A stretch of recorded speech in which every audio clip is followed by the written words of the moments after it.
Bom dia, pessoal. Sejam bem-vindos à nossa videoconferência do Grupo Carrefour Brasil, onde a gente vai apresentar os resultados do primeiro trimestre de 2020. Agradeço a presença de todos. Acho que esse tem sido um desafio, essa quarentena, e a gente resolveu fazer esse formato para talvez nos aproximarmos um pouquinho de vocês. Eu queria passar algumas instruções desse formato que a gente está fazendo hoje, para que a gente possa ter uma boa conferência. Vocês podem fazer as perguntas através do chat, a gente pede que vocês direcionem a pergunta para quem que vocês gostariam que responda, e também se identifique, para a gente poder saber o nome e a empresa com que vocês trabalham. Alguns recadinhos aqui de praxe: a videoconferência está sendo gravada, está sendo transmitida simultaneamente pela internet, e também pode ser acessada no nosso site, grupocarrefourbrasil.com.br, e lá também vocês encontram a nossa apresentação. Antes de prosseguir, eu vou ler aqui o nosso disclaimer. Todas as declarações feitas durante essa videoconferência sobre perspectiva do negócio, projeção, meta, são meras previsões baseadas nas expectativas da administração em relação ao futuro da companhia.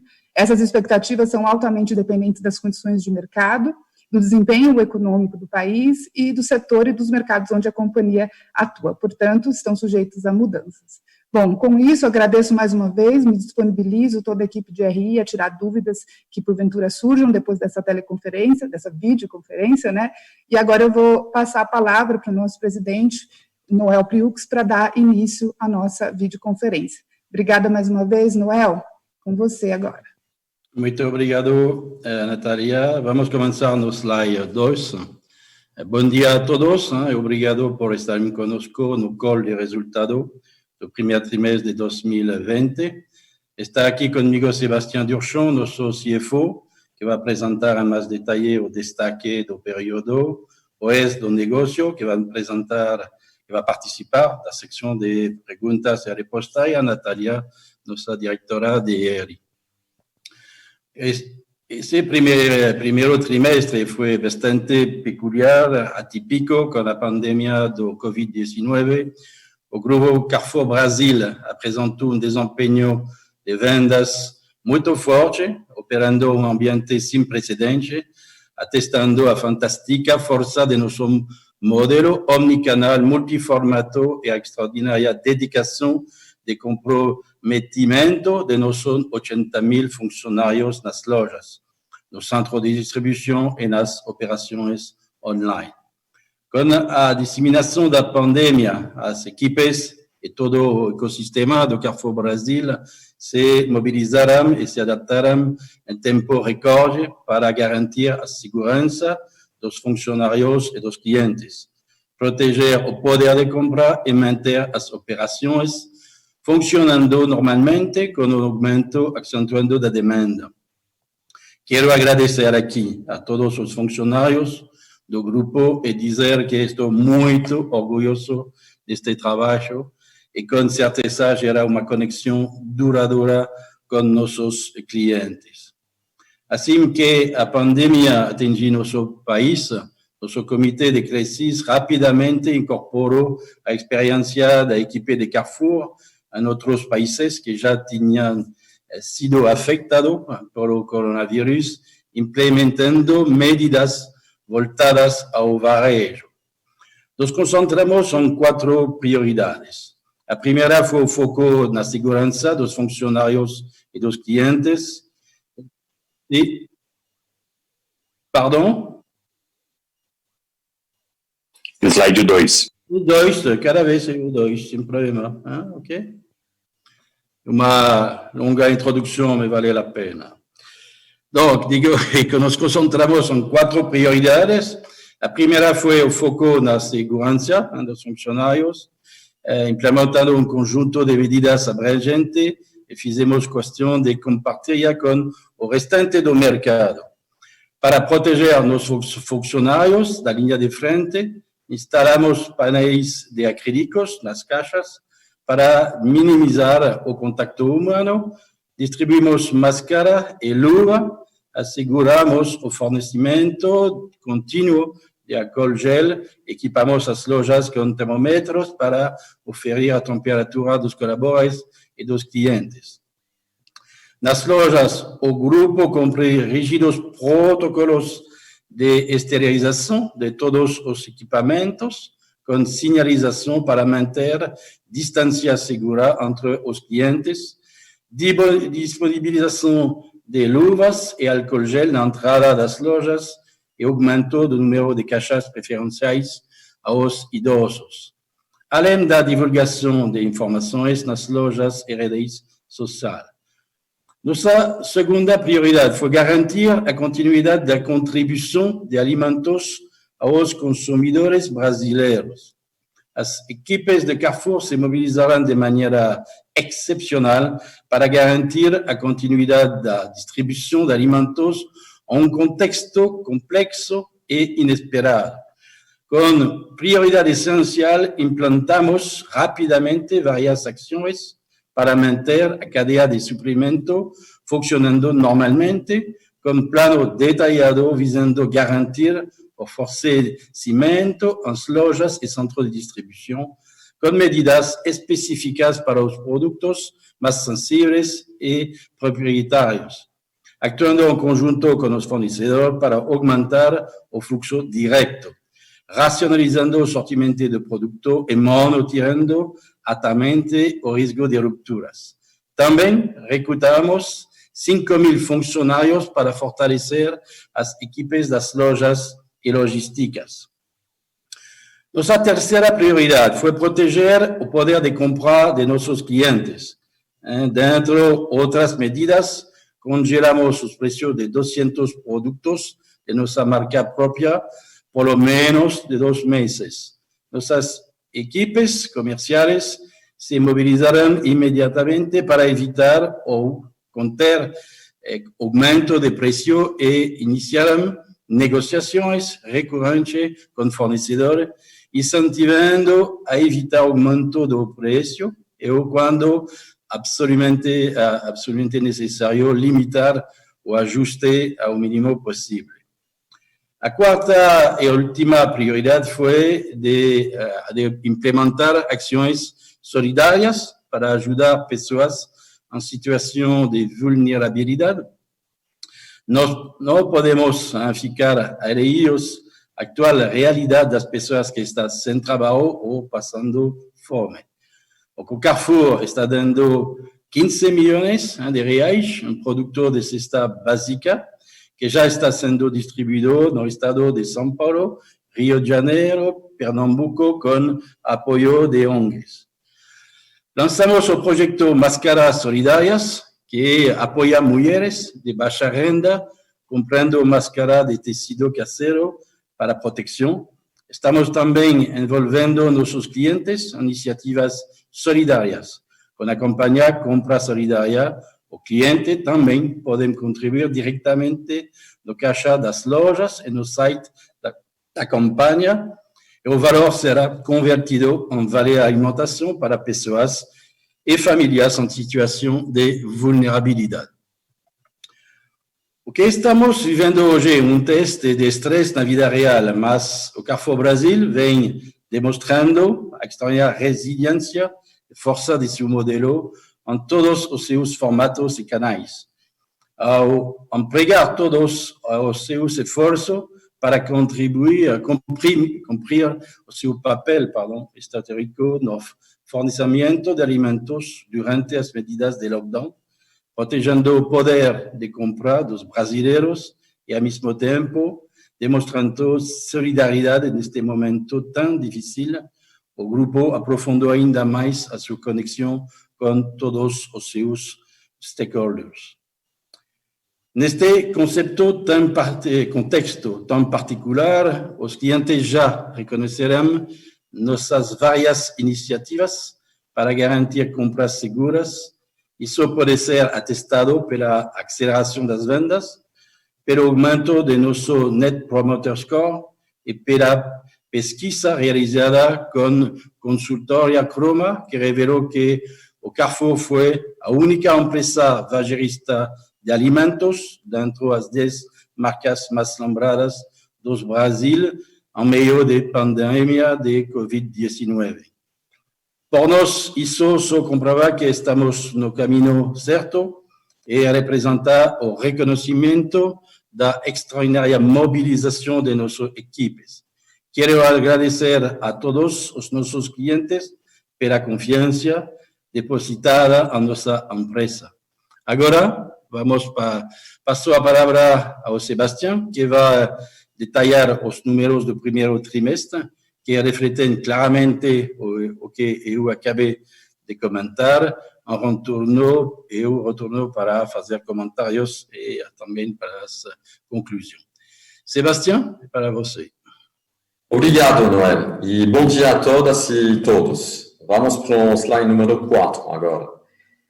No qual podemos ver que o Grupo Carrefour Brasil continua registrando sólido crescimento, enquanto operava naquele ambiente sem precedentes que o Noel acabou de descrever. Vamos começar com nossas vendas, que cresceram 12,2%, atingindo 15,9 bilhões de reais no trimestre, com crescimento like-for-like de 7,6%, excluindo a gasolina. Já estávamos registrando forte crescimento antes da crise, que acelerou na segunda quinzena de março, com os consumidores estocando alimentos antes das medidas de isolamento em algumas cidades e estados. Nas últimas 2 semanas de março, o crescimento like-for-like foi de 20,9%. Observamos crescimento em todos os formatos e canais, com uma forte aceleração do e-commerce, como eu vou mostrar em seguida, sendo que o crescimento em alimentos foi particularmente sólido. O EBITDA ajustado foi de 1,1 bilhão de reais, crescendo quase 7% em relação ao mesmo período do ano passado. Isso reflete não só o crescimento mencionado anteriormente, como também os ganhos de eficiência, especialmente na divisão varejo. Nossas despesas com vendas, gerais e administrativas, como o percentual das vendas, melhoraram 0,3 ponto percentual, com forte desempenho das vendas, nos permitindo compensar os maiores custos operacionais relativos à Covid-19. A margem EBITDA registrou sólido 7,7%, apesar do aumento cauteloso da provisão para riscos no Banco Carrefour em um cenário mais volátil de crédito ao consumo. Passamos agora para o nosso desempenho para unidades de negócios, começando pelo Atacadão, no slide 5. O Atacadão registrou um desempenho muito forte nesse trimestre, com crescimento de 2 dígitos nas vendas e um sólido crescimento do lucro bruto e do EBITDA ajustado, refletindo seu excelente posicionamento no atual cenário e a eficiência do seu modelo. As vendas totais cresceram 13,6% e alcançaram 10,8 bilhões de reais, apesar de uma base de comparação difícil, já que vínhamos de um crescimento de 13,6% no primeiro trimestre do ano passado. A tendência já era de alta antes do início da crise de Covid-19 e acelerou na segunda quinzena de março, registrando crescimento de 18,6% no período. Observamos nesse cenário atípico uma redução de tráfego acompanhada de um ticket médio mais alto. O crescimento do Atacadão foi muito bem equilibrado no trimestre, com um aumento like-for-like de 7% e a expansão representando 6%. Foram inauguradas 4 novas lojas nesse trimestre, que somadas às 20 lojas inauguradas em 2019, totalizaram no final do trimestre, uma rede de 190 lojas. O lucro bruto cresceu 9,5%, com margem bruta atingindo 15,4%, reduzindo meio ponto percentual na comparação anual, reflexo de uma base de comparação desafiadora, mas ficando estável quando comparado ao trimestre anterior. As despesas com vendas, gerais e administrativas, como o percentual das vendas líquidas, diminuíram 0,3 ponto percentual, apesar do impacto das 20 lojas novas abertas no último ano. O EBITDA ajustado do Atacadão cresceu 9,3%, com margem de 7,1%. Este é um desempenho muito robusto, com a combinação de sólidas vendas e eficiência de custos, que permitiram compensar os custos adicionais relativos à Covid-19. A presença nacional do Atacadão e a grande variedade de produtos básicos, aliada à sua capacidade de não apenas alcançar o B2B, mas também o consumidor final, o colocar numa posição favorável no atual cenário, mesmo com a acentuada redução nos negócios de bares e restaurantes. Para o futuro, acreditamos que o Atacadão está numa posição ideal para enfrentar um contexto econômico potencialmente mais difícil, conforme demonstrado no passado. A aquisição de 30 lojas do macro, todas em locais privilegiados, vai impulsionar ainda mais o nosso crescimento e ampliar nosso alcance a milhares de novos clientes. A transação, como vocês estão sabendo, está sob revisão do CAD e esperamos que ela seja concluída no segundo semestre desse ano. No slide 6, agora, apresentamos o desempenho do Carrefour Varejo, que registrou um crescimento muito robusto. As vendas totais cresceram 9,3% e atingiram 5 bilhões de reais. As vendas like-for-like aumentaram 8,9% e até 9,1%, incluindo o marketplace. Da mesma forma que o Atacadão, o Carrefour Varejo também observou um aumento acentuado do ticket médio e uma redução do número de tickets, reflexo da estocagem de alimentos e compras mais concentradas no final de março. Nesse trimestre, o crescimento dos alimentos superou a categoria não alimentar.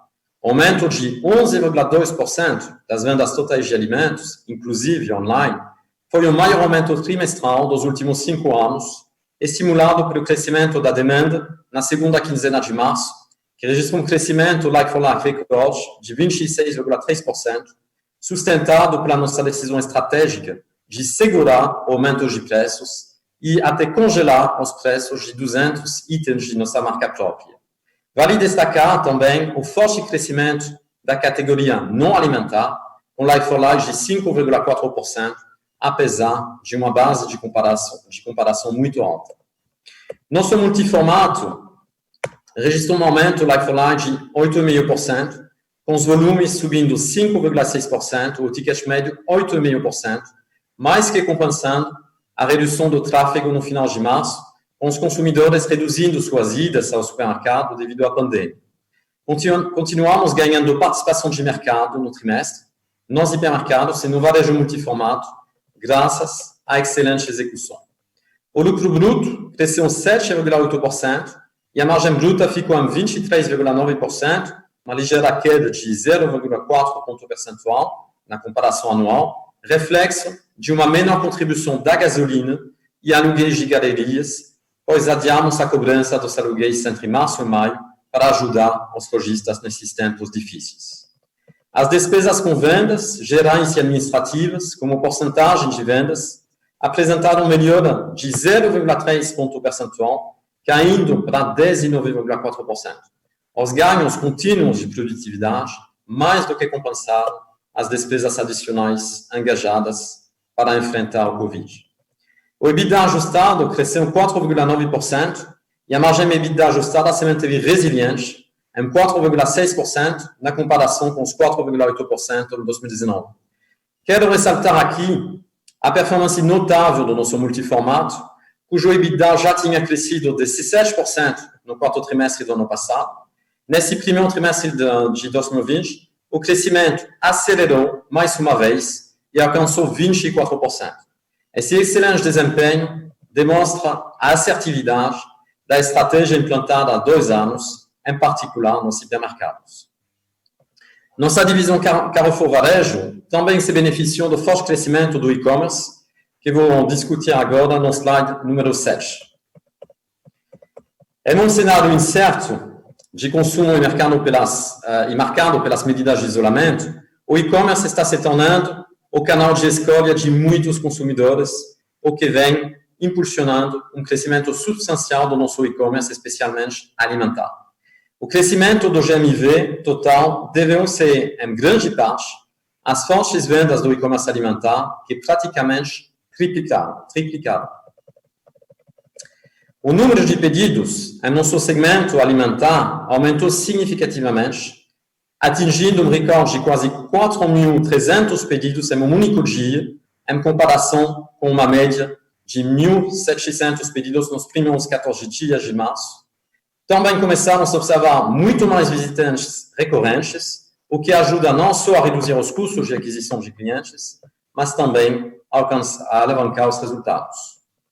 O cenário atual gera uma mudança nos canais de entrega do e-commerce alimentar, as entregas a domicílio passaram a representar 85% no trimestre, muito acima dos 61% registrados no quarto trimestre do ano passado, e isso é o maior nível desde o lançamento do e-commerce alimentar. Observamos um importante aumento de participação, tanto no serviço de entrega rápida, que atingiu 47% em março, versus 42% no quarto trimestre de 2019, quanto de site stores, que atingiram 36% em março, versus 25% no final do ano passado. Os investimentos feitos em nossas site stores nos últimos 12 meses, temos agora 12 site stores, esses investimentos nos permitiram lidar com esse rápido aumento da demanda, mantendo um alto nível de serviço. O GMV alimentar total cresceu 235%, incluindo o serviço de entrega rápida.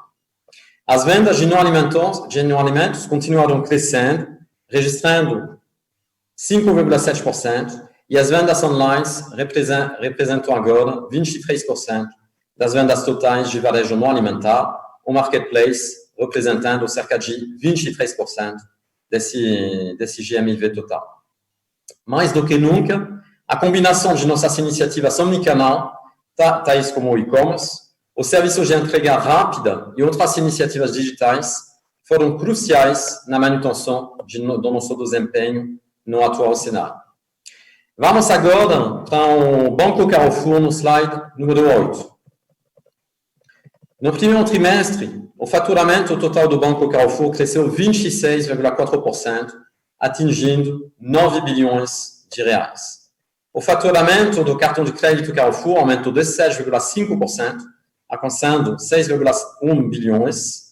No atacadão, o faturamento somou 2,6 bilhões de reais, um crescimento de 52,4% nesse primeiro trimestre.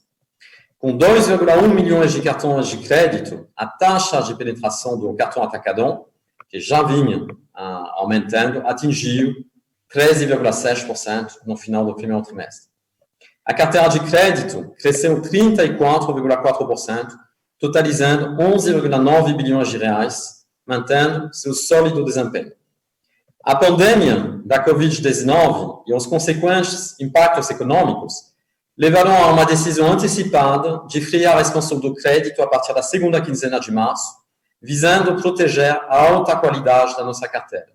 Nós já notamos a desaceleração do crescimento do faturamento total nas últimas 2 semanas de março, como resultado da nossa postura mais conservadora em relação ao crédito, para evitar que nossos clientes fiquem excessivamente endividados e restringindo nossa exposição ao aumento da inadimplência.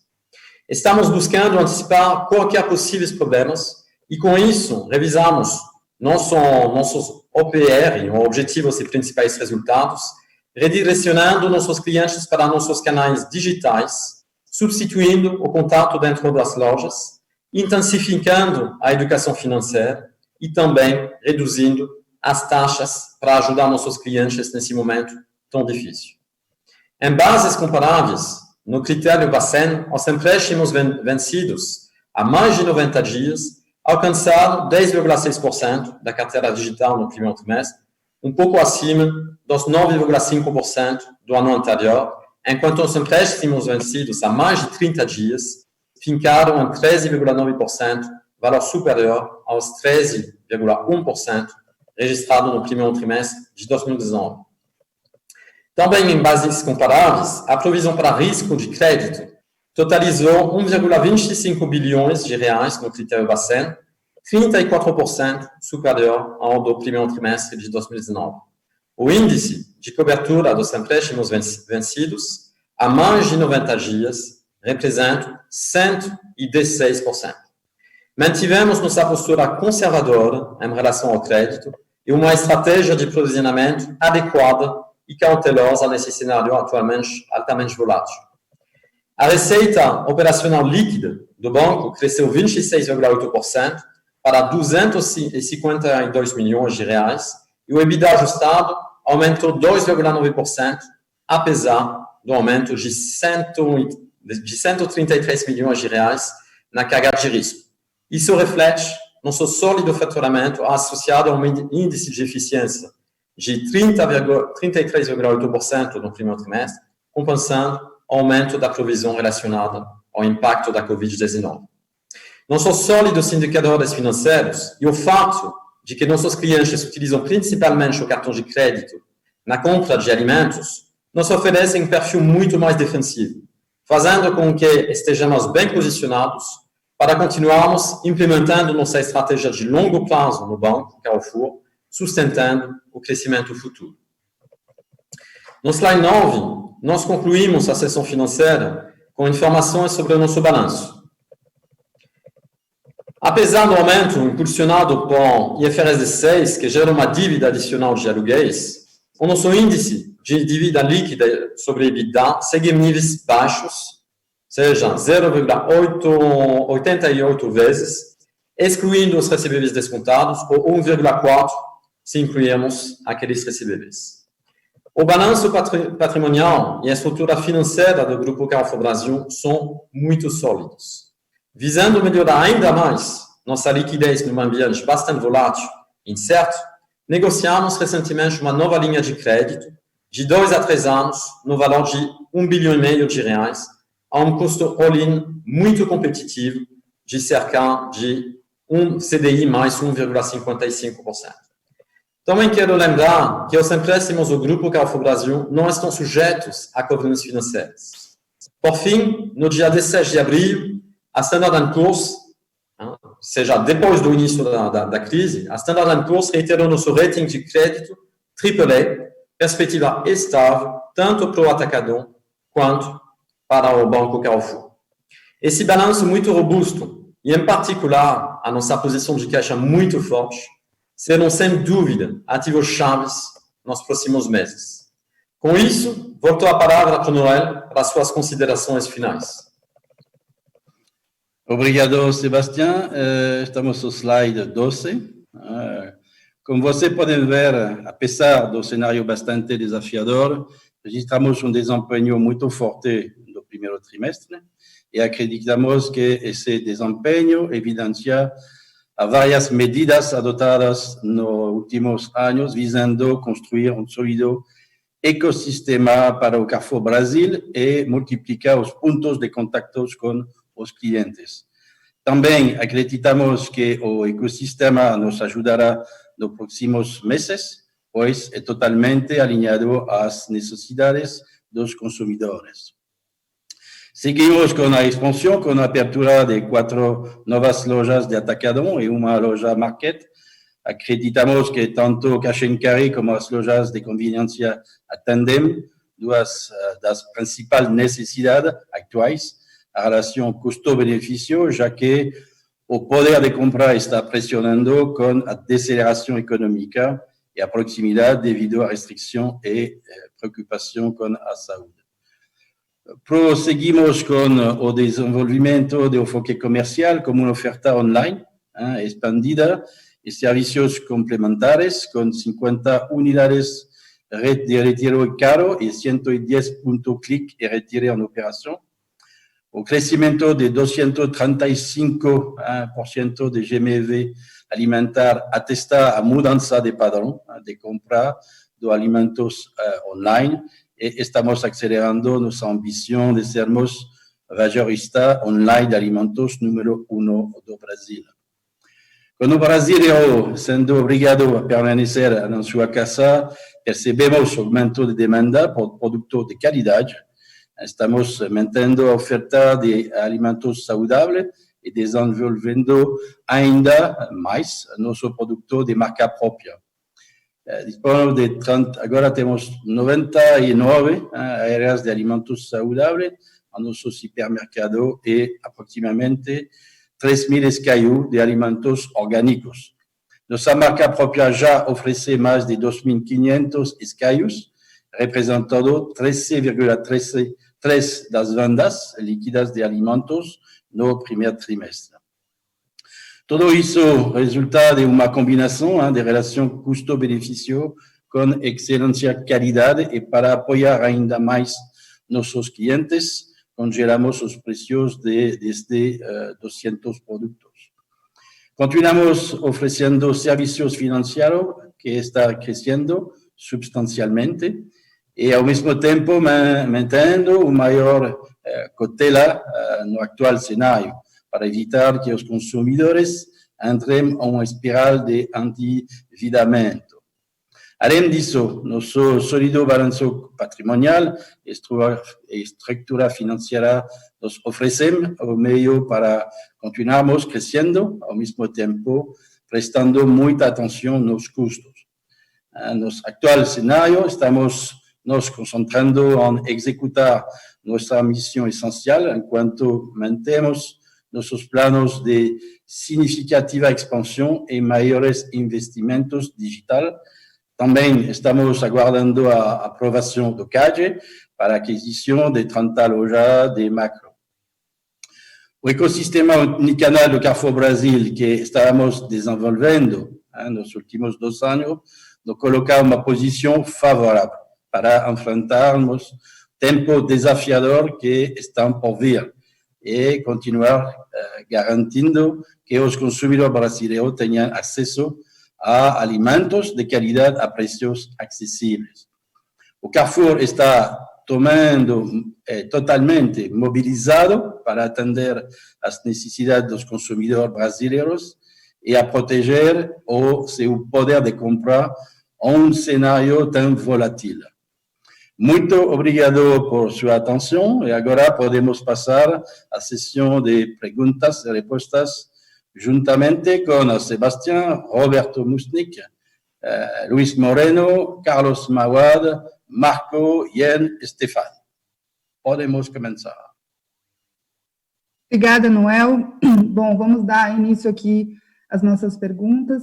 A primeira pergunta que chegou foi do Gabriel, do Banco Santander. Ele quer mais alguns detalhes na diferença de margem do consumidor pessoa física e pessoa jurídica do atacadão. E se a mudança de mix pode explicar a pressão da margem. Ele adiciona uma outra pergunta também, se a gente pode dar mais detalhe no cenário competitivo do cash and carry e como a gente pode esperar o patamar de investimento em preços no atacadão para o resto do ano. Roberto, você pode ajudar a gente com essa? Claro, bom dia pessoal, bom dia a todos, prazer em vocês me verem e eu não ver vocês, mas tudo bem, vamos lá. Obrigado, Gabriel, pela tua pergunta. A diferença de margem entre PF e PJ, ela toda depende do mix que o cara leva.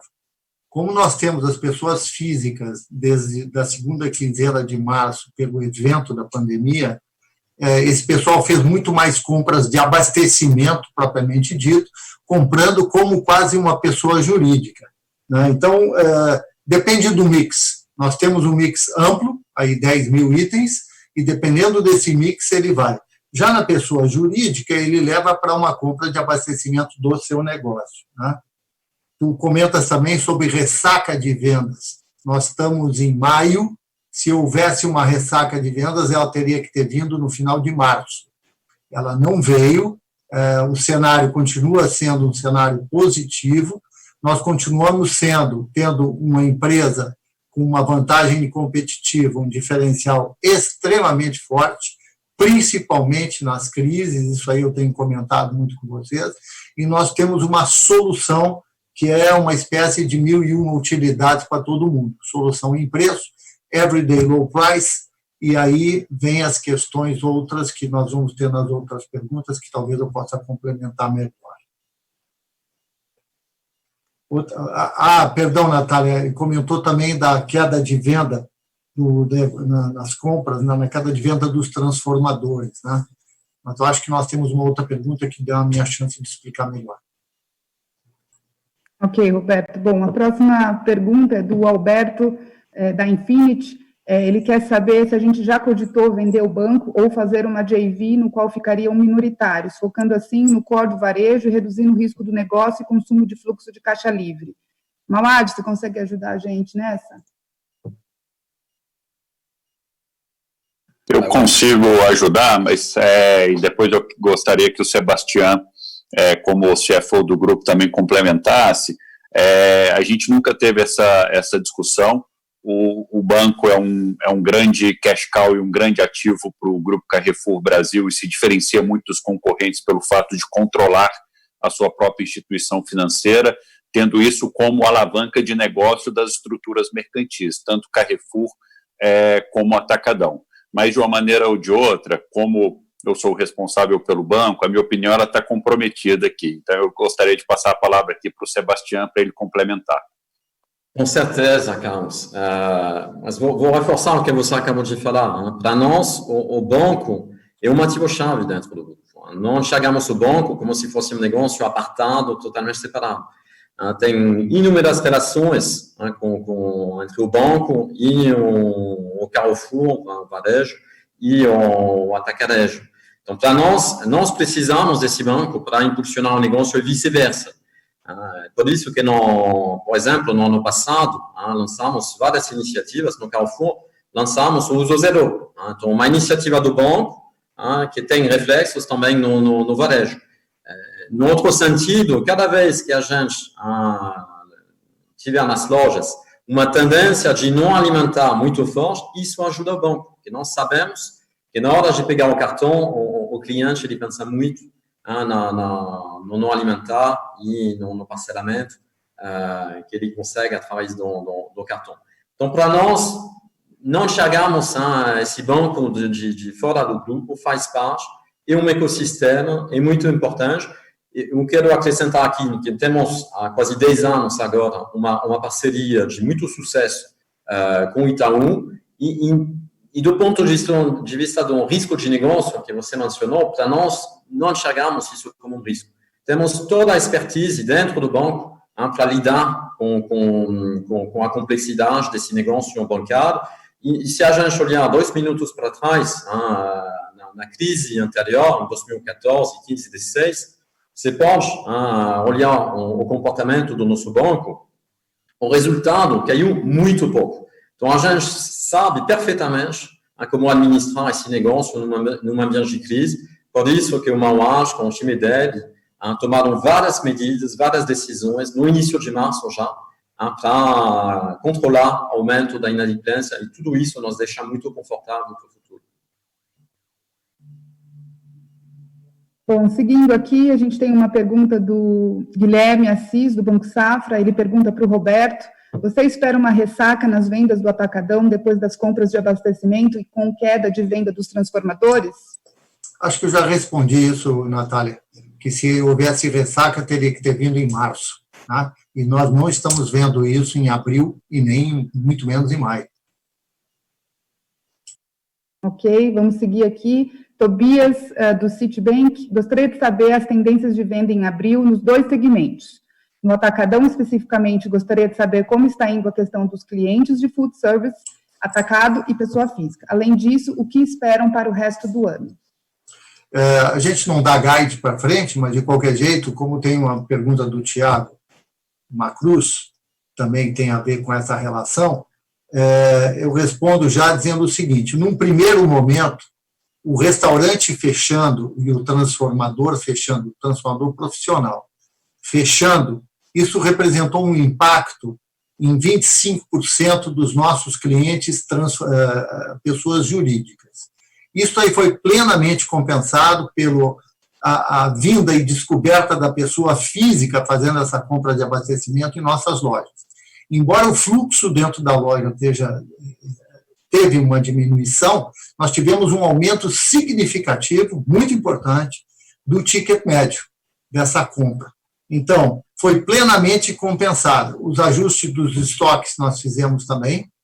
E, por incrível que pareça, esse transformador, não o restaurante, que agora abre para takeaway, ele se ajusta, porque o brasileiro é empreendedor.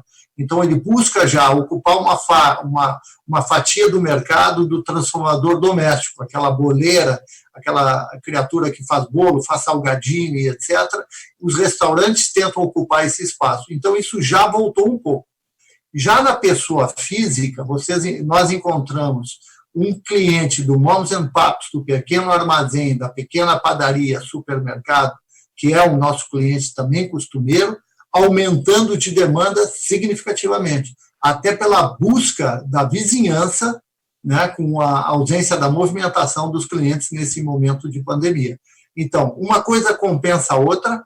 Nós fizemos um quarter muito bom, primeiro quarter, o que estamos vendo para frente é um cenário também muito bom, e além de um cenário muito bom, um cenário onde nós, como temos um modelo excepcional que mantém o equilíbrio entre custo baixo, preço baixo, everyday low price, nós estamos sendo entendidos e ganhando novos clientes. Quer dizer, de certo modo, nós somos uma solução para o problema da pandemia, não solução médica, é claro, mas solução de melhorar a capacidade de vida dessas pessoas, a qualidade de vida.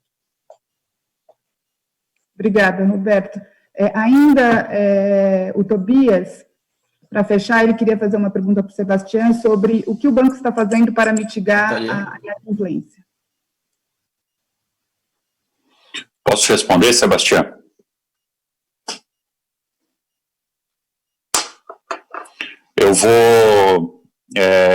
Eu vou responder aqui, porque, como é um tema mais operacional, a gente tem um pouco mais de detalhe. Pensando no ciclo de crédito como um todo, né, na aquisição, gestão de portfólio e na cobrança de non-performing loans, a gente, desde a semana que sucedeu o Carnaval, a gente já viu os movimentos das instituições financeiras do grupo na Europa. Então, a gente, naquela semana a gente já tinha um plano desenhado de como a gente revisitaria e os cenários de estresse que a pandemia traria ao Brasil. Então, a gente, logo na primeira semana da quarentena aqui em São Paulo, que foi o início da segunda quinzena de março, a gente já tinha implementado restrições dentro da nossa estratégia de aquisição, ou seja, a gente cortou crédito, aumentou o ponto de corte na aquisição dos clientes, tanto Atacadão como Carrefour, para fazer essa contenção de clientes de alto risco. A gente revisitou toda a nossa estratégia de aumento de limites. Num primeiro momento, a gente chegou até a suspender, agora a gente já começa a retomar para aqueles clientes que foram mais resilientes à crise, para incentivar o faturamento. E dentro da cobrança, que é a principal estrutura operacional impactada por esse processo todo, a gente aí teve inúmeras iniciativas. A gente colocou novos produtos no ar, fazendo todo o redesenho de oferta de taxa, prazo e a forma de refinanciar o saldo devedor do nosso consumidor, para que a gente consiga dar um pouco mais de tempo para ele se recuperar da crise. Então, a gente cortou em até 80% as taxas, a gente implementou o que a gente chama de pula-ciclo, em que você pula um vencimento do cliente para dar mais fôlego para ele, vai cobrar ele só daqui a 60 dias. A gente colocou no ar uma série de iniciativas ligadas a canais digitais para cobrar os tickets de valor mais baixo. Então, a gente começou a ganhar muito mais tração na forma como a gente cobra digitalmente esse consumidor. A nossa operação de cobrança, seja ela terceirizada, seja a operação de cobrança preventiva que a gente tem dentro do banco, ela foi integralmente levada para home office, para a gente não ter ruptura na operacionalização desse processo de cobrança. A gente fez o rollout para 100% da base da entrega de fatura via WhatsApp, então mesmo em cidades onde a gente tem lockdowns decretados, agora a gente tem condição de entregar a fatura para o nosso consumidor fazer o pagamento, além de, obviamente, a gente ter feito ali uma série de cortes em todos os produtos ligados ao aumento, ao incremento de saldo, né? Então, crédito pessoal, overlimit, saques em espécie, isso tudo que aumenta de maneira desproporcional os saldos dos cartões, a gente cortou e a gente, nesse momento, já vem voltando para, de novo, aqueles clientes que foram mais resilientes à crise. A gente passou por, basicamente, 2 ciclos de vencimentos já de boa parte desses clientes dentro da crise, então a gente já começa a voltar parte das ações, porque a nossa grande preocupação, além do tema de crédito, é a crise de demanda que provavelmente a gente deve enfrentar dentro da parte de financiamento ao consumo. Enfim, essas são algumas das iniciativas que a gente implantou para fazer a contenção do tema de crédito.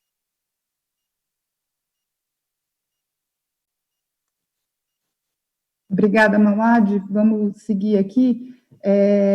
A nossa próxima pergunta vem do Tiago Sagaui, da consultoria Sagaui. Ele quer saber a que se dá o aumento de 50% nas despesas financeiras líquidas e como fica o plano de expansão, se vai ter alguma desaceleração. Pediria talvez para o Sebastião responder primeiro e talvez o Roberto a segunda parte. Obrigada. Sobre o resultado financeiro, temos três ofensores no primeiro trimestre de 2020, que cada um representa mais ou menos 20 milhões. O primeiro é a nova norma, desculpem, mas vai ser um pouco técnico aqui, a nova norma IFRS 16. Vocês estão sabendo que desde o início do ano passado, nós temos que capitalizar como dívida os aluguéis futuros.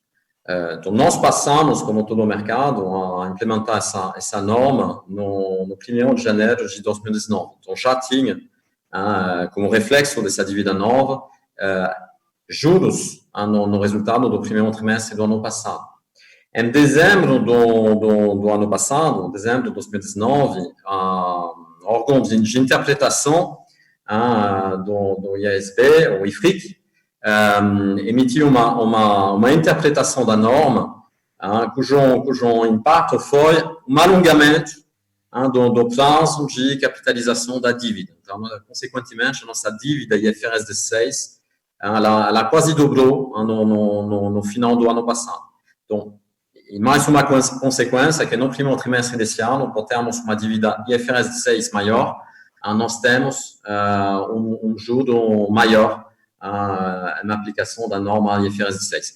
Aqui não tem impacto direto no caixa, é uma dívida calculada, um juro calculado, mas é fato que aumentou 20 milhões contra o ano passado. A segunda razão tem a ver com uma provisão grande que nós reconhecemos no ano passado, no mês de maio, depois de uma decisão do Supremo, nós reconhecemos uma provisão bilionária sobre os litígios de cesta básica, um litígio muito antigo, que começou no início da década 90, e todo mês a gente temos essa provisão, e todo mês a gente complementa a provisão com juros acumulados, correção monetária, e isso representa mais 20 milhões quase contra o ano passado, um pouco menos, 16 milhões. E o terceiro função nesse trimestre, que é um one-off, não vai se repetir, que no final do ano passado a gente tinha uma dívida no balanço, uma dívida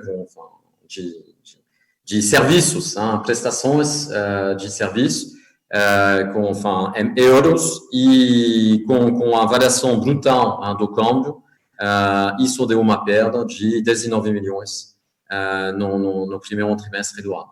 Então, resumindo, temos um one-off e dois outros impactos, que são impactos calculados, sem impacto no caixa. Podemos falar da expansão, que é a segunda parte da pergunta? Perfeito. Por enquanto, estamos mantendo os planos. Nós temos esse pipeline de 20 lojas ainda, e temos esperança de que o CAD, ainda que nos disse que está trabalhando, que analise o efeito da nossa aquisição de 30 lojas do Macro e que a gente possa fazer isso assim que tivermos as autorizações. Quer dizer, estamos intactos ainda. É claro que discutimos isso todo dia, de manter nosso caixa saudável, e temos a preocupação em cima da condição financeira da nossa organização. Mas está mantido. Obrigada, Roberto. A gente recebeu uma pergunta aqui do Cedric, do Main First. Ele quer saber se vocês podem explicar o impacto do Covid nos custos, no COGS e no OPEX do primeiro TRI. E, a partir disso, poderiam nos ajudar a entender o faseamento de custos e alavancagem operacional no segundo TRI? Sebastião, você pode me ajudar com essa? Bom, os custos adicionais, ele tem tudo a ver com as medidas sanitárias que nós tomamos nas lojas. Compramos máscaras, compramos álcool gel, botamos aquele acrílico na frente de caixa. Tudo isso tem um custo. Esse custo ele tende a se aliviar ao longo do tempo, porque quando nós começamos, tudo isso foi comprado no momento de estresse do mercado. Então, o preço no início não foi o melhor possível. Mas nós entendemos que naquele momento não era uma questão de custo, era uma questão de segurança dos funcionários e dos clientes. Então, esse custo, ele vai, enquanto temos esse cenário de crise sanitária, ele vai continuar, nós vamos manter todas essas medidas sanitárias nas lojas, mas ele tende a ser absorvido, mais do que compensado, pelo crescimento que nós temos na venda. A venda adicional que nós vemos em março, e a tendência que nós temos visto nas últimas semanas, tudo isso vai absorver os custos adicionais. Então, não estamos preocupados com esse custo adicional nesse momento. Ok. Roberto, vamos seguir aqui para o Macruz, que você já tinha adiantado. Ele quer saber se os clientes transformadores do Atacadão estão com demanda reduzida, dado o cenário de lockdown. Qual o cenário para o segundo trimestre? É razoável assumir que a pessoa física vai seguir compensando a perda da receita da pessoa jurídica? Com um ambiente competitivo mais aguerrido, podemos ter um cenário de preços mais agressivos? Uma parte eu já respondi, mas não tem nenhum problema. Não acredito em queda de vendas, não, de uma maneira do mix geral de vendas que o Atacadão atende. A beleza do negócio é que nós estamos atraindo novas pessoas que também continuam descobrindo o cash and carry, o próprio Atacadão como solução para o seu problema de abastecimento. E quanto ao ambiente mais competitivo, Tiago, sim, isso nós já estamos tendo há 5 anos, né? Quando o Carrefour comprou o Atacadão em 2007, nós começamos, com a abertura do nosso capital também, a falar das belezas do modelo e trouxemos na nossa cola, como se diz, outros competidores. Nós somos, de certo modo, criadores desse mercado. Então, nós temos que nos melhorar e nos adaptarmos nisso, né? Eu acho que também tem algumas perguntas que eu vi da Irma também, Natália, vou me adiantar um pouco, sobre investimento em preços. Ora, pessoal, sendo o Atacadão um top-line business, nós vivemos em três fases, 3 pilares. O pilar da negociação com os fornecedores, onde nós podemos incluir aos fornecedores uma distribuição e fazer um serviço bom e eficiente aos fornecedores. O pilar dos nossos custos internos, a eficiência do custo da distribuição do Atacadão, que é o que nós lutamos dia a dia para ser everyday low price e discutimos custos todo dia nas mais simples decisões. E o terceiro é a formação do preço de venda, que ele é suportado pelo que o mercado suporta.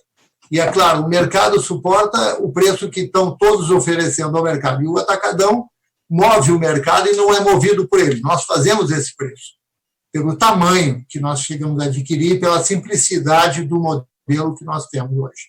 Então, nós estamos limitados, de certo modo, a essa condição do mercado. E nós sempre temos um dogma aqui dentro. Nós somos o primeiro a baixar e o último a levantar os preços. Isso que fez do Atacadão ser o que é nos últimos 58 anos. E nós vamos manter essa alma viva. Então, hoje, se a busca de preço por parte de todos os tipos de consumidores é um fator determinante, ele encontra no Atacadão essa alternativa. Vamos investir em preço? Não é investimento em preço, é o preço possível para fazer a mesma coisa que nós fizemos nos últimos 20 anos. Está lá no track record do Atacadão. Não estamos baixando margem, nós estamos fazendo a eficiência do modelo, entregando sempre a vocês valores absolutos muito maiores. É o que a gente está vendo. Tá certo, seguindo aqui para o Miguel Ospina, do Compass Group, ele queria detalhar a razão da conta de fornecedores no balanço ter caído tanto no primeiro trimestre. Sebastião, por favor. Claro, a dívida com fornecedores, em reais, ela ficou mais ou menos estável, um pouco acima de 7 bilhões. Eu acho que, se olharmos a dívida, número de dias, reduziu 6, 7 dias contra o ano passado. 2 razões aqui. A primeira, que não fizemos nesse ano o dia A no Atacadão.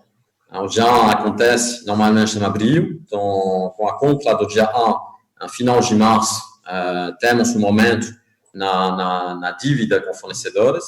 E a segunda razão tem a ver com o varejo. No ano passado, no início do ano, nós mudamos muita coisa no elétrico, no alimentar, em particular no elétrico, e nós passamos a vender muito mais e a comprar muito mais no final do primeiro trimestre. Então, no final do primeiro trimestre, também tinha uma dívida maior no varejo, na parte elétrica. São as duas razões. Então, vamos dizer que é uma forma de sazonalidade, mas não mudamos nada nos prazos de pagamento. A próxima pergunta é do Joseph, do JP Morgan. Ao passo que entramos em abril, como vocês têm visto a demanda do B2B de pequenos transformadores no atacadão? A demanda B2C tem compensado? Acho que o Roberto já respondeu isso parcialmente, mas se quiser acrescentar alguma coisa, Roberto. Eu gostaria até de ter uma visão um pouco diferente, por isso eu vou pedir para o Marco Oliveira, que está aí conosco. Marcão, agarra essa aí e vê o que tu responderia. Vamos ver se é a mesma coisa que eu respondi. Bom, bom dia a todos, obrigado pela pergunta, Bob. Na verdade, eu complementaria o seguinte, que esse pequeno aumento de consumidores finais que a gente está tendo, isso é positivo, porque o consumidor final deixa um pouquinho mais de margem, né, porque ele paga pelo preço da unidade. Esse pequeno aumento não está trazendo transtornos na operação.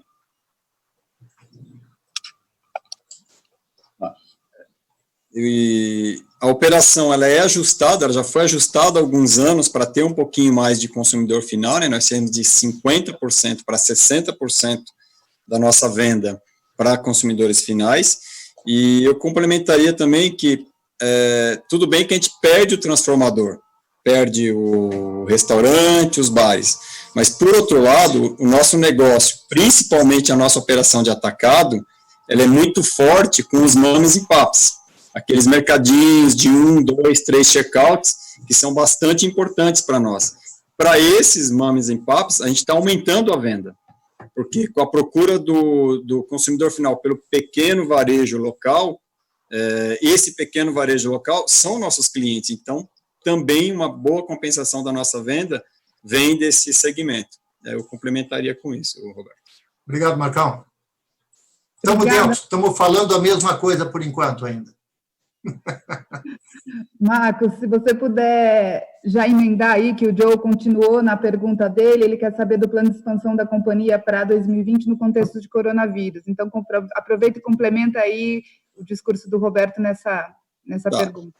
Bom, a gente mantém a expansão on track, ou seja, nós já abrimos 4 lojas, tem mais 12 lojas em construção nesse momento. É verdade que em algumas cidades a prefeitura local proíbe que as obras continuem por causa do coronavírus, mas a gente tem todo o planejamento disso. Inclusive, para 2021, também os projetos de 20 lojas para 2021, a gente continua trabalhando nas aprovações, nas licenças, na prospecção de terreno, ou seja, a expansão continua intacta, né? Muitas prefeituras, muitos órgãos públicos estão trabalhando em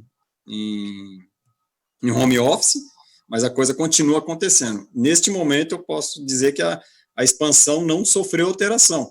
Inclusive, durante a pandemia, durante já a segunda quinzena de março, aí, que já tinha a pandemia decretada, nós abrimos 2 lojas, né, Cambé e Araçatuba, e abrimos muito bem. Logicamente que você não abre a loja com evento comercial, com uma grande publicidade, para não causar aglomeração. Simplesmente abre a loja e vai fazendo a fidelização. Mas durante a pandemia, nós já abrimos 2 lojas. Então, nesse momento, continua on track a expansão. Só complementando o que o Marco está dizendo, nós abrimos as lojas, inclusive 2 dias antes do programado, que a gente tinha anunciado, para evitar e respeitar os nossos consumidores e o nosso pessoal, proteger o nosso pessoal. Então, foi um soft launching muito claro para fazer esse tipo de respeito. Ok. Luiz, vou pedir sua ajuda agora para a próxima pergunta, ainda do Joseph, do JP Morgan. Ele quer saber, deixa eu só pegar aqui, ele quer saber peraí, deixa eu achar aqui a pergunta dele. Carrefour as a seller em algumas plataformas de marketplace. Como conciliar essa estratégia de Carrefour as a seller e as ambições da criação do ecossistema Carrefour Brasil? E a segunda pergunta é, podemos pensar a médio prazo na entrada em marketplaces com categoria alimentares, principalmente perecíveis? Noel, você pega essa pergunta? Sí, si você quer. No, de toda maneira, nós, a primeira coisa era de ter uma capacidade, incrementar, digamos, a capacidade de produção dos pedidos, porque com o crescimento forte de mais de 200% era mais adaptarmos à primeira fase. Agora, nós podemos e vamos a fazer, digamos, primeiro um crescimento com as lojas, nós temos o Sai Store, mas o futuro, marketplace do food, vai aparecer também. Vamos mudar a plataforma mês de julho, agosto, para ter uma tecnologia muito mais robusta e mais ágil. Então, vamos aproveitar de todas as possibilidades para também proponer produtos que quizás não vendemos hoje, que queríamos vender, adaptar-nos, depende do tamanho das lojas, então temos que ser muito ágil no futuro. Então, hoje temos um crescimento demasiado forte, vamos bem, o NPS do e-commerce é um dos maiores do mundo, então isso é muito bom, mostrar que temos um bom nível de serviço, mas também temos que adaptar-nos para que seja crescimento e rentabilidade. É isso que queremos e veremos no futuro realmente um negócio que acho que será rentável no Carrefour, que seja food, por supuesto, o non-food precisa um pouco mais de tempo, mas também vemos uma aceleração. Então, nós podemos trabalhar para todo mundo também. Os pequenos que podem também usar Carrefour, veremos no futuro. Já temos suficientemente crescimento, então tudo é possível, digamos. Obrigada, Noel. A próxima pergunta do Andrew, do Morgan Stanley, é para o Atacadão. As vendas foram muito fortes, mas em termos de margens, vocês mencionaram ações em preço. Vocês podem detalhar essas medidas e outros itens, como mix de produtos ou clientes, tendências no ambiente competitivo que tem impactado margem bruta? Andrew, obrigado pela pergunta. Eu acho que já respondi em parte. Nós, sendo um top-line business, sempre fomos trabalhar entre fornecedores o nosso custo e o preço de venda para garantir a eternidade do nosso modelo. Em termos de olhar a competitividade para frente, a tendência de competitividade, esse ano nós estamos vendo um cenário completamente atípico, não só pelo lado da demanda, mas também pelo lado da oferta, da produção. Nós tivemos aí no Brasil safras muito boas, uma safra de arroz, principalmente no sul, que entregou uma qualidade não tão boa quanto a do ano passado, mas entregou 4% a mais de safra. Óleo de soja, a mesma coisa, atrasou a safra de março e abril, mas nós estamos vendo também um mercado muito mais competitivo para os produtores no câmbio, na exportação. Então, existe uma tendência de alta dos preços desses produtos no mercado? Sim, ela existe. A nossa questão é exatamente negociar isso, estocar esta mercadoria, previndo ter que aumentar os preços. Porém, o que nós estamos vendo é uma oferta equilibrada, uma tentativa, num primeiro momento, da própria indústria de levantar os preços, não aceitas por nós na negociação. Conseguimos negociar muito bem isso para não ter um impacto nesse momento triste do próprio Covid, quer dizer, não podemos nos aproveitar de um momento de fraqueza que o mercado vê para fazer essa oferta. Ao contrário, vocês viram uma iniciativa nobre do Luiz e do Carrefour em fixando 200 produtos da marca própria em um custo, né? Fixando esse preço de custo. Então, nós temos uma tendência, sim, não de desabastecimento, uma tendência um pouco mais forte por questões de câmbio e de oferta de câmbio, de tudo que está atrelado ao dólar. Tá? Então, na própria carne, nós estamos vendo, mas a oferta continua sendo boa e nós continuamos tendo negociação bastante firme para manter a competitividade do mercado. Bom, próxima pergunta é do Fábio, um acionista. Ele quer saber o que já temos, se já pode indicar um relevante ganho de participação de mercado no pós-pandemia e se há previsão de ganho de mercado no e-commerce, seja alimentar ou não alimentar. Bom, acho que essa pergunta envolve todos os setores, então se vocês puderem, começando talvez pelo atacadão, aí depois a gente vai para o varejo e o Noel finaliza com o e-commerce. Ou talvez o Noel possa comentar tudo, mas nós temos uma indicação, sim, estamos ganhando mercado, tanto não só no cash and carry, mas também no varejo de uma maneira geral. Estamos consolidando a nossa posição de liderança nesse mercado, e isso é muito bom. E a tendência que nós estamos vendo, não só desse primeiro TRI, março, abril e maio, de continuar crescendo. Então, continuamos tendo a competitividade necessária para aumentar a nossa share de mercado. Luis, para o varejo. Abre o microfone, Luis. Datos oficiales de Nielsen durante el primer TRI fue un ganho de market share do varejo Carrefour dentro del varejo completo, varejo autoservicio, de 25 bips y dentro del canal hipermercado de 50 bips. Eso corresponde al primer trimestre. La información más reciente que tenemos de abril, el ganho de share es ainda superior. E para o e-business, não temos realmente a cota de mercado, que consideramos que o food está crescendo muito e que temos cota de mercado, temos uma capacidade de produção do pedido que é muito importante, que nos permite também antecipar o futuro, porque consideramos que vamos manter um crescimento forte. O non-food também foi bom o primeiro trimestre e aproveitamos também a marketplace, como há muitas lojas fechadas, há muitos fornecedores industriais que estão usando a marketplace nós para vender. Porque os dois unidos temos bons resultados, não temos o resultado dos demais, há muitos que não vão comunicar já, a posponer a comunicação, nós veremos isso dentro de mês ou dois, ligado à comunicação dos maiores players, digamos. Obrigada, Noel. A próxima pergunta do Luiz Guanais, do BTG Pactual. Por favor, poderiam comentar sobre o unit economics do canal online durante esse período e qual tem sido o padrão de consumo, ticket e frequência?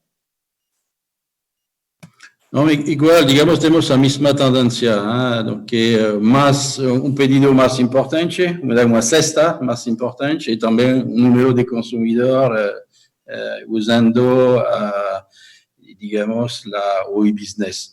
Isso é muito interessante, foi interessante para nós, porque nós hemos previsto uma expansão forte, então já tínhamos capacidade com o novo site store, 12 site store que abrimos ano passado, então tínhamos capacidade, mas você usa a capacidade de produção, mas você, digamos, chega rapidamente à rentabilidade. Então, por supuesto que há impacto positivo, permite ao cliente escolher uma, digamos, forma de comprar, mas também permite chegar mais rapidamente ao break-even. Próxima pergunta da Carol, da Exane. Poderiam dividir alguns insights nas negociações atuais do atacadão e varejo? O crescimento das vendas normalizou em relação a março ou ainda continuam com uma alta excepcional na demanda? Ela pede para o Sebastião responder. Nesse caso, vou responder, Carol, que, de novo, a crise no Brasil, como em muitas outras geografias, começou com um pico muito forte na venda. O que a gente tem visto depois é uma tendência forte de vendas. Por uma razão muito simples, que antes das medidas de isolamento, todos nós costumávamos de almoçar fora, as crianças comiam nas escolas e tal. Tudo isso está fechado hoje. Então, os clientes, os consumidores, eles têm que tomar as refeições em casa e, para fazer as refeições, eles têm que comprar nas lojas.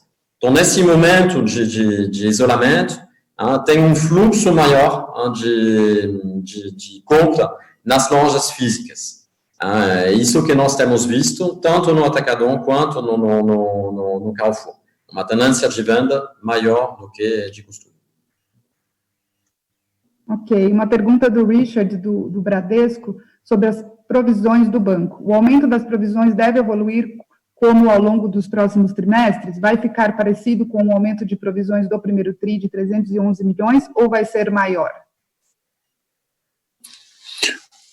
Bom, duas coisas importantes, né? Primeiro que o aumento das provisões, ele não está só relacionado à inadimplência, ele está relacionado ao tamanho do negócio também, né? Então, ou seja, as carteiras de crédito crescem, as provisões associadas a crédito crescem juntos. Então, eu francamente espero que nos próximos meses a gente tenha os provisionamentos crescendo, mas em função do tamanho da carteira em dia, não em função de performance de crédito.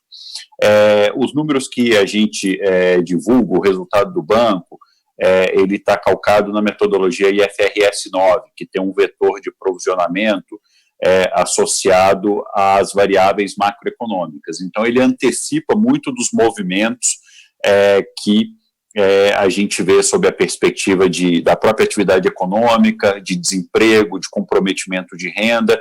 Então, isso aí, à medida que a gente for tendo a leitura mais clara de como esse cenário no Brasil vai progredir para o fechamento do ano de 2020, a gente vai fazendo provisionamentos adicionais ou vai fazendo releases de provisionamento. Então, a gente ainda tem muitas partes móveis para serem analisadas, muita coisa por acontecer sob a perspectiva da crise, seja do aprofundamento ou seja do relaxamento das medidas de isolamento social, que vão ditar um pouco do ritmo dos próximos meses. Mas, enfim, apesar dessa volatilidade, o que a gente quer, efetivamente, é que as provisões associadas ao crescimento da carteira em dia continuem avançando, porque isso significa que o banco está crescendo. Obrigada, a gente está chegando perto aí do nosso tempo, então eu vou pegar aqui as perguntas do Bob, são algumas aqui, eu vou repassar todas. Você pode falar um pouco sobre a plataforma do comércio eletrônico para o varejo de alimentos, em termos de estabilidade, seus planos para o comércio eletrônico durante o balanço do ano? E ele também pediu... Não, acho que é basicamente isso. E as dívidas, desculpa. Como você está pensando em dívidas incobráveis em um cenário de pior caso e como o banco difere em sua capacidade de mitigar pressões? Vamos falar sobre a plataforma. Nós, realmente, faz tempo que nós trabalhamos sobre a atual plataforma para, digamos, ter um crescimento que seja possível. E realmente não tivemos muitos problemas durante este tempo, mas nós considerávamos que teníamos que mudar a plataforma, tomamos a decisão faz alguns meses. Agora, tudo está previsto e chega a tempo, a partir de julho, agosto, consideramos que precisamos muito mais opções, muito mais agilidade como a da plataforma. A plataforma atual nos permite crescer bem, mas não nos permite ter tanta agilidade, é a razão pela qual tomamos decisões e veremos, acho que isso também vai permitir acelerar muito mais o segundo semestre. E Sebastião, você tem a segunda parte, acho. Se eu entendi certinho, acho que era mais sobre o banco, Natália. Você pode repetir a segunda parte da pergunta? Eu tenho aqui a última parte, eu até achei que tinha um pedaço antes, mas só seguindo, num cenário de estresse ainda maior com relação à crise, a gente tem aqui uma série de planos já desenhados para você intensificar a atividade de cobrança e, de novo, ter estratégias de contenção da carteira de crédito. A gente está muito tranquilo com tudo aquilo que foi implementado ao longo das últimas semanas, desde que a crise se intensificou aqui no Brasil, e a gente vê os indicadores de crédito tendo já alguma estabilidade, ao invés de continuar piorando, como foram os casos das duas últimas semanas de março. Então, a gente tem bastante confiança sobre a perspectiva operacional e sobre a qualidade de crédito do nosso portfólio, da forma como isso avança. Mas, de uma maneira ou de outra, a gente está preparado em todas as perspectivas, inclusive sobre a perspectiva de liquidez, para um aprofundamento dessa crise.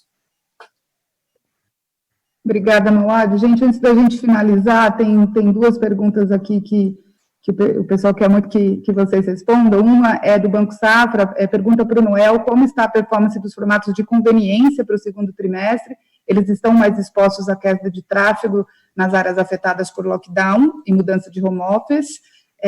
E a outra pergunta que apareceu aqui é como que o mix está evoluindo desde meados de março e como você pensa sobre suas áreas de valor agregado e sortimento de não alimentares. Luís, quer responder sobre lojas de conveniência? É você o experto, realmente. Ok. Entonces, no son mix de lojas de conveniencia, nos tenemos dos tipos de lojas de conveniencia. Tenemos las lojas que nos llamamos comerciales, que fican en ruas de alto tráfico peatonal y de muchos predios de escritorios, por ejemplo, Faria Lima, por ejemplo, Avenida Paulista, y tenemos las lojas que nos llamamos residenciales, donde es en barrios residenciales. Dentro de nuestras 125 lojas, 80 de ellas fican en ruas comerciales y solamente 45 fican en ubicaciones residenciales.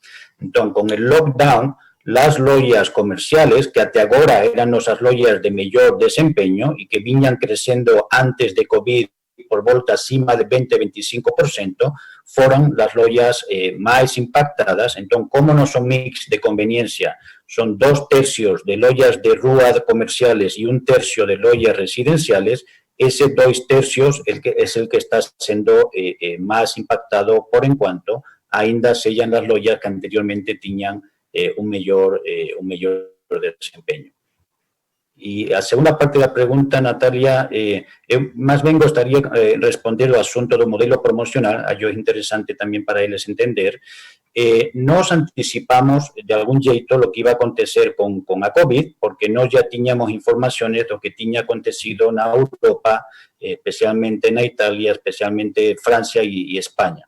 Entón, no primeiro momento que nós sentimos o impacto de COVID no Brasil, que foi na sexta-feira 13 de marzo, nos tomamos varias decisiones. Las primeras decisiones tenían que ver con la protección de nuestros funcionarios y anticipamos la compra de 3 millones de máscaras y fuimos los primeros varellistas en providenciar máscaras y medidas de protección a todos nuestros funcionarios, más nuestra segunda prioridad era también proteger a nuestros clientes. Y dentro de la protección de nuestros clientes, tomamos la decisión de no comunicar promociones masivas de data corta. Por ejemplo, dejamos de comunicar promociones en televisión y dejamos de imprimir tabloides. Eso faz 2 meses. Entonces, faz 2 meses nos dejamos de hacer ese tipo de promociones, viramos a hacer únicamente promociones por canales digitales y todas ellas con una vigencia pelo menos de una semana completa. Nos queríamos evitar aglomeración de clientes en un día específico de la semana, porque eso iba totalmente en contra de las medidas de prevención que nos también queríamos providenciar para nuestros clientes. Esa mudanza que hicimos también se acompañó con decisiones de congelamiento de precios, fundamentalmente en 200 productos, más de 200 productos de marca propia, y también en rebajas de precios en las categorías de commodities. Lo que nos queríamos es que el cliente pudiera hacer su compra completa. El cliente mudó completamente su comportamiento. Ahora su prioridad no es tanto procurar ofertas en muchos lugares diferentes. El cliente prefiere comprar en un lugar donde él tiene la seguridad de que las medidas de protección son bien feitas, y en segundo lugar, él prefiere concentrar su compra en un solo lugar. Entonces, Carrefour viró realmente un lugar preferido dentro de este contexto de pandemia, y lo que estamos viendo son unos tickets promedio entre 40 y 45% acima, ainda que la frecuencia de compras fica entre un 15 y un 20% abaixo, mas básicamente el share of wallet de nuestros clientes creció significativamente por 3 razones. Primero, por la seguridad, Segundo, porque él encuentra todo en un solo lugar. Tuvimos también mucho feedback positivo de los clientes en cuanto a disponibilidad de producto. Nuestro mejor score de disponibilidad de producto está aconteciendo ahora. Y también porque el cliente percibió buenos precios en todas las categorías esenciales. Entonces, está siendo un buen experimento de un modelo comercial diferente, que gana preferencia de cliente, que ainda mejora el mix de margin porque reduce el nivel de promo share, más tiene buenos precios en los productos que realmente el cliente está procurando. Obrigada, Luiz. A gente tem bastante pergunta aqui, mas eu me disponibilizo a responder todas elas, porque o nosso tempo está acabando. Eu queria retornar a palavra para o Noel, para fazer as considerações finais. Mais uma vez, obrigada, espero que tenha sido um formato proveitoso para todo mundo, e eu estou disponível para todas as outras perguntas que não deu tempo da gente responder, tá bom? Obrigada. Muito obrigado. Realmente, acho que a apresentação do resultado mostra resultado de bom nível, ligado ao ambiente global. Hoje nós temos, digamos, mais notícias. Vemos que há bom nível de vendas e que isso pode, digamos, chegar até, ou pelo menos, ao fim do semestre. Temos uma confiança no futuro. O modelo de hipermercado é bastante resistente. A adequação do food e non-food é plus que não todas as empresas têm, é muito importante. E do lado do atacadão temos os melhores preços do Brasil. Isso também será uma vantagem muito competitiva para o futuro. Ao lado disso, temos o banco, que ajuda todo mundo a fazer bem seu trabalho.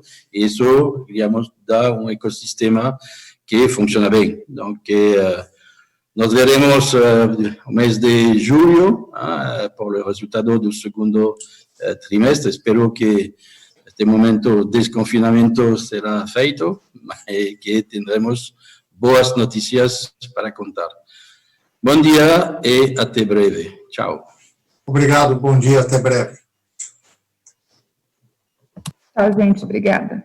Bom dia. Bom dia, pessoal. Obrigado.